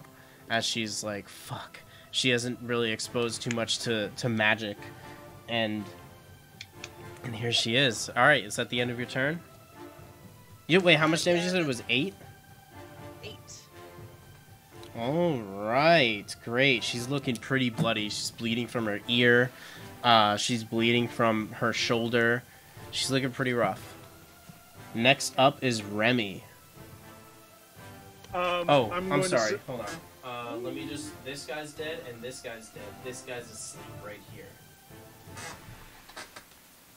I'm gonna just kind of run right up next to the sleeping one, like next to the sleeping one and the dead one. So like right there. Yeah, and then I'm gonna say, "Not so fast, dear," and I'm gonna aim my crossbow and fire it at her. Wait, doesn't your catapult stay up, or no? It's Is it instantaneous? No, it's instantaneous. Oh, it's a one-time thing. I thought it stayed up for a little bit. Okay, Unfortunately, no. sure. They should make that a concentration and just like make it a long-lasting spell. For catapult, Yeah. it's not that you create a catapult; it's that you catapult something. Right, but I always feel like the flavor is like if you're sitting next to like a fruit stand, you can like summon a little catapult and you keep loading the catapult each round with like fruit or something and you launch it. It's like magical bludgeoning fruit. Anyway, If you're yeah, level so 20 and have the spell slots to burn. So no, you can make at level 20 you can make it your oh no, this is a artificer. I was just gonna say as a wizard you can just make it your favorite spell. You can cast it at will. I need to like have a little pocket catapult. Yeah. I can't use inspiration on a damage roll, can I? Not a damage, on an attack roll. Might as well use it then. If you think you'll miss, use it. Well, I mean, what else am I going to use it for? The battle's going to be over after this, pretty much. You can flirt with Ash. Good. Is Use that his one own of those inspiration you have against to- him. Do you have to know, or do you have to decide to use it before you roll on that No, one? after the roll, but before I say anything. So usually when you want to do it, don't say what your roll is, and you're like, shit, I'm just gonna use my bardic inspiration. So like, don't say shit, I got a 11. I'm gonna use my bardic inspiration. That's an 18. 18. As you pull back, roll your damage. You shoot your what is this? Your hand crossbow? Yeah, it's my light crossbow. Your light crossbow.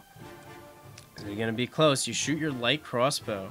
As it goes into her, It's 10 damage.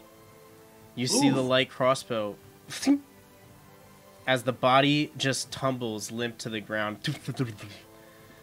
The crossbow went square through the back of her skull, coming out the other side as she falls flat, dead on the ground. Is that the end of your turn? That is. All right.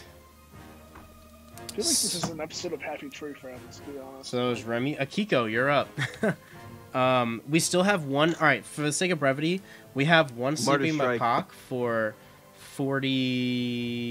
48 seconds left, I think. Mm-hmm. Yeah. It's OB dead. So you guys are just gonna kill him? You can tie him up. Yeah, I'd say tie him up. Let's get some information. All right, I'll tie him up. Am I proficient with rope? I don't know. Are you proficient with bondage? I would hope so. Then yeah, you're everyone here is proficient with rope if it's inside their bag. It is. I would like to tie him up real quick. All right, cool. So Are then, we still in initiative? no. Once we get the tying up, and he's not really gonna be able to wake up because, you know, you have to kind of like shake him awake, and you're deftly just like tying him up. You know what? Roll me a dexterity check. Let's see if you can tie him up before he wakes up. Can I use the help? Yeah, action? if someone wants to help, you can roll with disadvantage. With advantage. Oh, you've done this too, Remy. And I rolled a 23, natural 20. Yeah. You definitely tie him up real swiftly and deftly before he wakes up. As he's sitting there. Hey, he's my like, first rodeo. What the? 1 minute I was just up here, and the next minute I was on the ground. And looks at you. Everyone's kind of crowded around him, and let's go back to our player camps. He's like, everyone's crowded around. He's like, what in tarnation are we doing over here? He's like kind of wincing. He wants to rub his eyes, but he's tied behind his back. He's like, I just bop him with my cane. over Oh, his head. what you gonna do that Say- for? Hush, we have questions. Come on. While they do this, I was gonna go over and Help the guy. loot bitch's body. Yeah, sure. So what you see, after a while of fighting, and she kind of referenced to you every once in a while, you couldn't really remember, but when you turn her over, and you look at her and you look to kind of loot her, you kind of remember this is Frey Meriden. She was from a different bandit coalition when you were running around doing your stuff. So she recognized you. She was older than you, and she just kind of, at the time, she was a little more attentive to things, and she kind of just knew you, and you just kind of didn't really pick up on her presence too much. So that's why she was antagonizing you a little bit. But from... I'm just gonna pat her down and just take anything of value and then shove her back over. Yeah, so what you see is you get an ornate short sword. This is something that's like, it has jewels and like a golden hilt, and it's much nicer than any other short sword you've seen in the group. You can add ornate short sword. It probably isn't an item. You'll probably just put it in your other possessions. The sword that almost killed you. Yeah, but it was the teeth that killed her. She has studded leather armor that you can take off her, and a pouch of 10 gold pieces, and a map. And if you'd like to study that map later, you open the map up. You see a nice little X.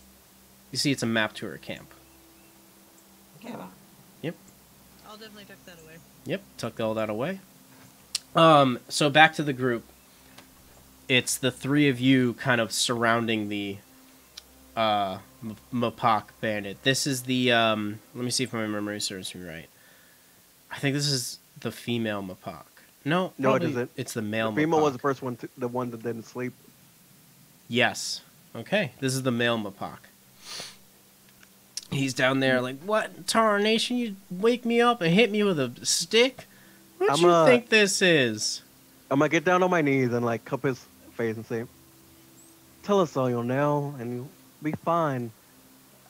My party here, they're a little bit more bloodthirsty than me, but you and I can work something out. Listen. I don't know what y'all doing. We just trying to make it here, man. We just needed money. We just needed supplies.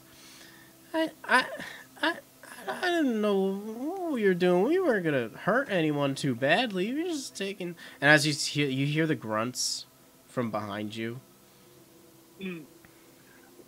Yes. Hurt anyone? Sure. Let me go ask the person you were just robbing. And I walk over to the hurt person. Where y'all from? Do y'all need supplies? I don't know. We're from. We got a camp somewhere, and we just patrol the roads. You know, we just try and do what we can to survive. Everybody's doing what they can to survive. It doesn't give you the right to steal what belongs to others. Well, it's. With the bird folk doing what all they're doing, it's like us humble folk ain't got nothing good going on around here. It's like we're second-class citizens in the Humblewood. It's not like we can do stick together. Well, that's what we tried doing, and here we are. I'm tied up with a bunch of people standing up on my face like this. I'm just gonna... He is just a grunt and knows nothing. We should just let him run. Remy, what did that person say? So Remy walks over. You see now... you know what? I'll get the book picture, because the token's a little small. So you see now when you walk up, she's kind of like... grunting, and her size are like hers. As she, as you kind of turn her over, she's got a big backpack that's really weighing her down on the ground, and you turn her over, and she's a Lurin, which is basically a catfolk from a far off land from the Humblewood. If you look at, oh no, I can't see my camera. There she is. So this is what you see when you help her up. You all see it? All right. And she turns around and she says, "Oh, thank you, thank you. Oh, I thought those bandits would have got all of my supply and everything. Well, it's a good thing you adventurers came to help us. The name's Eliza Penningleam." Mm-hmm.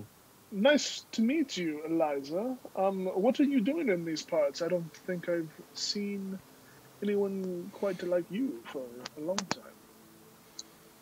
Well, as many people know, my kinds are, we like to travel and trade and get our trinkets and tinkets all around, and we're here for the money and we're here for the goods. Of course, of course. Totally understandable. Traditionally in this part of town, if someone saves you from bandits, you usually reward them with coin or valuable trinkets. Well, if that's what we're looking for right off the bat, I guess I can offer you some looks through my wares. And as she kind of points over to her cart, she's still having a little. She takes off her backpack. She's a little banged up. She's not really like hurt, but she's a little banged up. So she's kind of yeah. So she looks to you. Skyrim and store menu opens. Yeah. So when she looks at her cart, so what you see a lot of baubles and things going on, but mechanically, if you go to like the equipment section of the book, and you look for anything of 50 gold pieces or less, you can ask if she has that.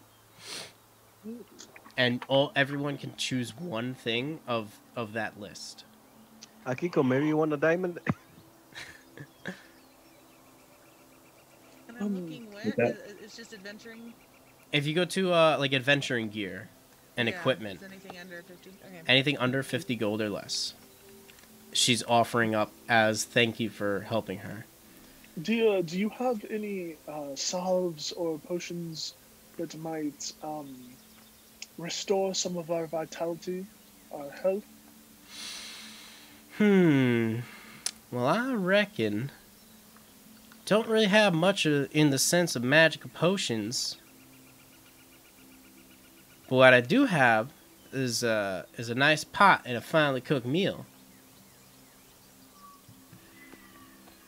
You smoke? A nice pot, like a cauldron to make food in. Oh, okay. I'm sorry. Well, dear, Got a nice pot and some munchies. I'm sure my compatriots and I would love to sit down for dinner with you. I'm probably okay when it comes to goods and stuff, but perhaps they may seek something. All right. Just so you know, this is like a free, like you can grab it, you can even resell it later to another vendor. So I think you don't want to pass up on it. You can take something. Mm-hmm. Like It's if not 50 or under, it's anything under 50. it's 50 and under. Oh. So if something there's is any healing potions? Those or are 50. healing potions 50. All right. Well, she doesn't really have. So is it under 50? She's a trader, and she doesn't really make her own potions. Right now, she doesn't have potions. Maybe when she gets to the next town, maybe she can, barter with some of the locals and. Wah, wah. Okay, I'm stupid, and I was looking through the Humblewood PDF. I'm like, what equipment? No, go to the 5e rules for equipment. I posted the link in... Does she have some antitoxin? Okay, thank you. It's 50 GP as well. Well, I reckon I do have some of that. It looks like in the past town that I went through, I picked up some of that. So you can take a vial of antitoxin, I believe. Yeah. You never Yeah. know when there are going to be some snakes around. Yeah. This is dangerous wood. Himmy's just looking and identifying all the most expensive items, and she's gonna look specifically for a flask of alchemist fire because she knows that's a pretty pricey item. I'm gonna roll for that one. Yeah. I reckon I do have a little bottle of alchemist fire on me. Well, I would love to take that. Thank you as payment for helping you. All right, you Do take you your have alchemist. Do you have a camel? She looks at her cart, and in her Maybe a backpack, miniature. And what is pulling the cart? it was her. Oh, what? Oh, okay, a small cart. Gotcha. I mean, it's a rather large cart. She kind of moves slowly with it. She's a pretty easy target for when, for like bandits on the road, you know? Where are you going, Eliza? Well, I was heading to the Alderheart. I'm looking to trade over in the heart of the market over there. I'm coming from real far out. I'm looking to stop at Winnowing Reach first, though. Well, I reckon we're going the same way. We I mean, if you want, we can maybe try and help you a little. Well, howdy, partner. If you'd like to accompany on my journey, I wouldn't be much obliged. Gentlemen and ladies, Hmm. gentlefolk. If you'd all like to, we can all Humble folk? take a sit and have a bite Sit a to spell. eat, and we can take a spell and have a bite to eat and take a short rest while we make our way. Well, we get ourselves ready and make our way out. Go ahead. Do you perhaps have any pieces of scale mail or even, partial pieces of it? I reckon I ain't no adventurer like you folk, and I ain't come across anything like that. I apologize. Oh, really? No metal stuff? Now, if you're looking for metal material, oh, you mean like pieces of scale mail, like just like fragments of it? Like, scale mail is worth 50 gold pieces. Is it worth 50 gold pieces? Mm-hmm. Wow, look at that. So you already chose your thing, right, though?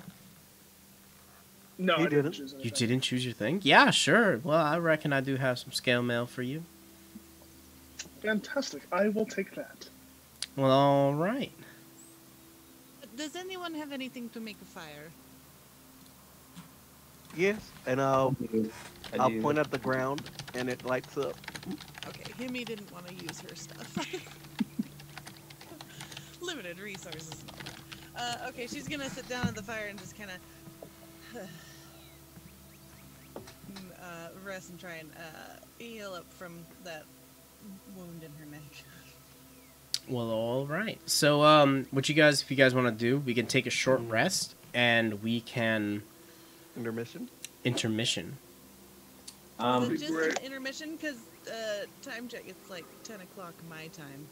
Yeah. Do we have any time restraints right now? I kind of do. Yeah. I So, know we got started late. yeah, my bad. So we can take an intermission, and then, well, it depends. We can end here for the session, or we can take an intermission and we'll have like another hour to go ish, maybe 30 minutes. I mean, I'm fine for whatever. This is a decent place to stop. Yeah. I mean, otherwise, I mean, it's up to you guys, but I'm fine with whatever. I mean, if we're voting, I would say, like, let's just call it good here and resume next session after the rest. All right. Yeah. So you guys can take a short rest. You can mark it off. Roll your hit dice. Get whatever you use to come back if you have short rest usage stuff. Literally Oh. no one. Literally no If one. That's we're- what I thought. Is, Well, is it like nighttime right now, or is no, it like no. mid-day? It's about like it was kind of noon when you set off and you were traveling for like an hour or so. Okay. And then you came upon the bandits. So now you're gonna take about a 45 to an hour long short rest, and then you'll continue your way on. And Liza's looking to stop at Winnowing Reach, so you guys can probably take your adventure to Winnowing Reach before making it to the Alderheart. Okay. Should we keep on going, and maybe we'll level up soon? Oh, are we doing experience or milestone? What a meta question. I mean, it's meta because we have limited time. I'll get back to you on that, because I don't even think you guys haven't gotten enough XP for that. And I didn't put the XP together for all the bandits. Which I can do that real quickly, but... Oh, what are we doing with that last Mapak? Did we kill it? Did we let it go? Yeah, so as you guys are making your lunch, he's like, so, what y'all gonna be doing about me over here? I'm just... So, why don't you just pull the cart? If y'all don't want to keep hurting me, I can help you do that, yeah. Sure. We will keep an eye on you. Sounds good to me. So can we, like, let him up, but not free his arms, and tie him to the cart? Free the poor fellow. If We you were can to- strike him down before he leaves. If you were gonna do that, he would be at disadvantage pulling the cart. he is a fellow humble folk. I believe we can trust him if we untie him. Shame on you, Remy. I'm just... Shame on the player. I'm just gonna, as they're untying him, walk up to him and kind of look him in the eye and say, now if you try anything, you're going to end up like your friends. Do you understand? You know, from one Mopak to the other, I'd rather get out of this kind of lifestyle. It ain't my thing. I understand.